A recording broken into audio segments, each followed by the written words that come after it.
our high schools. And because of that, we also know how our constitutional freedoms from our communities to our schools are under attack. And because of that, we're all on fire to get this vote out, And so I'm not here to talk to you at all today. I want to make sure I get myself out of the way to introduce you to a man that has served in our schools, understands the issues, and has stepped up. And he has stepped up in one of the most important times to be a voice for us and to make sure our voice goes all the way to the White House. So I want you guys to give some great love for Mr. Coach and Governor Walz. Thank you. Wow. Jermaine, thank you so much. All those leaders, I'm thinking about that, made me think. Remember, some of you gray hairs, remember we were younger, the old Mr. Rogers, if you needed something, find the helper. That's a helper right there. If you need something done. Pitt County, thank you. I have to say, we're coming in on this incredibly beautiful day. I see the signs along there. I see folks out getting excited. Look, we got 12 days, and I'll just be telling you, we just early this morning came from a rally and a canvas knock over at Duke University. There you go. I wasn't sure what to expect. I just see them playing basketball and on there. But we go in there, it is jam-packed and rocking to the roof, and they're getting people to go. So, look, I got to tell you, it is an incredible day. It's a Thursday afternoon. Here you are. And you're here for one simple reason. You love this country. And you know the next 12 days are going to set the course of this country for generations to come. You know what's at stake. You saw it last night. You saw on TV.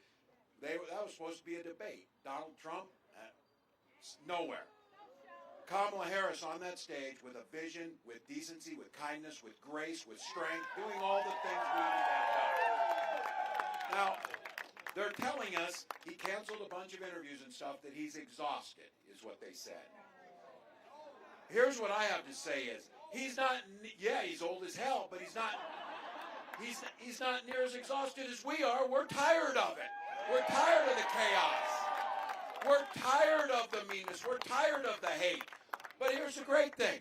With a lot of hard work over 12 days, we get to do something about it. We get to make Kamala Harris President of the United States. And with that comes a president for everyone. With that comes decency. With that comes vision. And with that comes solutions. She's got a to-do list. He's got an enemies list. Now, for all of you here, and I say this as a 24-year veteran, when you don't think that guy can get any lower, the idea that the people closest to him, 4-star generals, telling us that guy's fantasizing behind closed doors that he wished he had Adolf Hitler's generals.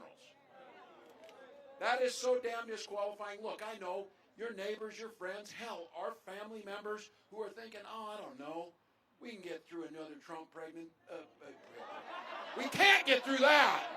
We cannot get through that. We're not going to get through another presidency because we know it is about controlling women's pregnancies. It is about controlling the press. It is about having an enemies list. This guy is talking about using United States military personnel against our citizens on his enemies list. Look, I know I'm near the top of that enemies list, but don't kid yourself. You're on there somewhere too. All of us are. If you don't agree with this guy, it's only a matter of time. But here's the good news. We got solutions. We got plans. You watch Kamala Harris talk about plans for greater America, things like making sure our rural hospitals don't go closed, making sure we got ambulance services in those areas, investing in our public schools so property taxes don't go up and our kids get a good education, and focusing on getting our little ones into school and protect them from being shot dead once they get there. Those are solutions. You don't hear any solutions out of Donald Trump. Look at the damn signs they put up and look at the ads they're running. All they do is demonize somebody. They see the least fortunate amongst us as scapegoats and punchlines for their jokes. We see the least fortunate amongst us as our neighbors and someone who might just need a hand up. So look, for all of you, I know you know what's at stake. You would not be standing here because you get it, and I talk about this. I know I'm preaching to the choir, but our recital is 10 days away. We got to get ready to go. When this vote comes on the 12th day, when it comes, this is it. This is the time. So for all of you, these 12 days as we get going down here, we're early voting. We're getting things done. This thing is going to be won in this final 12 days. This thing is going to be won by neighbor talking to neighbor on the doors. This thing is going to be won, maybe 1 or 2 votes more in each precinct, and it's going to be won in just a handful of states, and none probably more important than North Carolina to win this.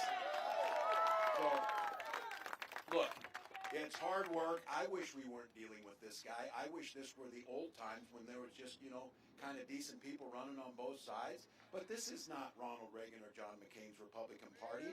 This is MAGA folks who don't care about any of this. Donald Trump has said he doesn't want to follow the Constitution. He wants to be a dictator on day one. How many times has there been a dictator for one day? This guy knows what he's doing. But look, we're going to get the work done. We're going to turn out those votes in the precincts. We're going to get the opportunity to do this. And you know what? The one thing is, this is not just 4 years. This is 40 years and another generation. And for the men that are here, this is literally an election that the lives of the women in your lives depend on us getting this right. That's how important it is. So the privilege of being able to fight this fight, they are going to talk about, and some of you young folks here, someday your kids and grandkids are going to say, what did you do during that time? And you're going to be able to answer, I did every damn thing I could to win this election.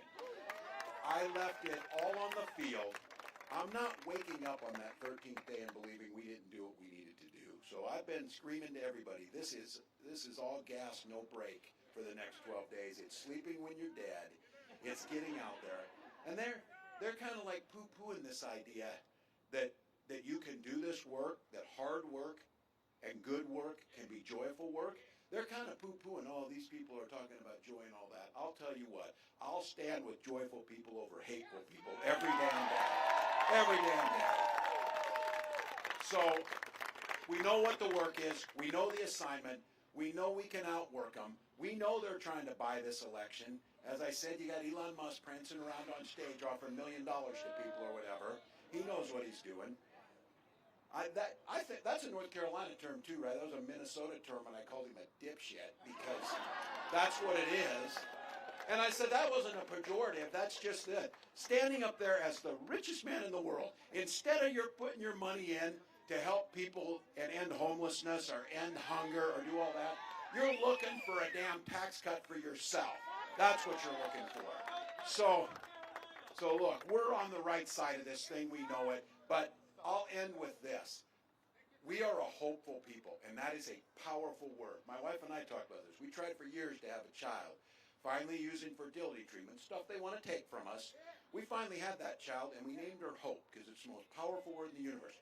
But my wife is a good, practical, Minnesota Lutheran woman who says, yes, hope is a very powerful word, but it is not a damn plan. We can't hope we beat Donald Trump. We can't hope we restore Roe versus Wade. We can't hope that we address inequities, or we can't hope that we stop gun violence in our schools. We got to plan and make it happen. And the first step in that is for 12 days, get everybody to the polls, get the votes in, get the stickers on them that said they voted.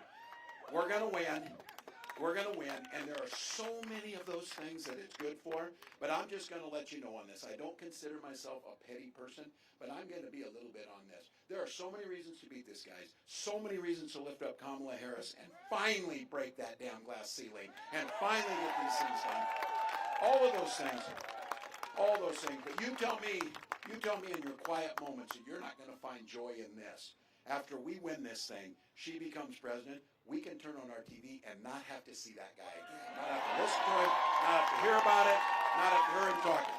So Pitt County, turn out those votes. We're going to work. We're on our way to Philadelphia, and they're doing the same thing in Pennsylvania. They're doing the same thing in Michigan. They're doing the same thing in Wisconsin.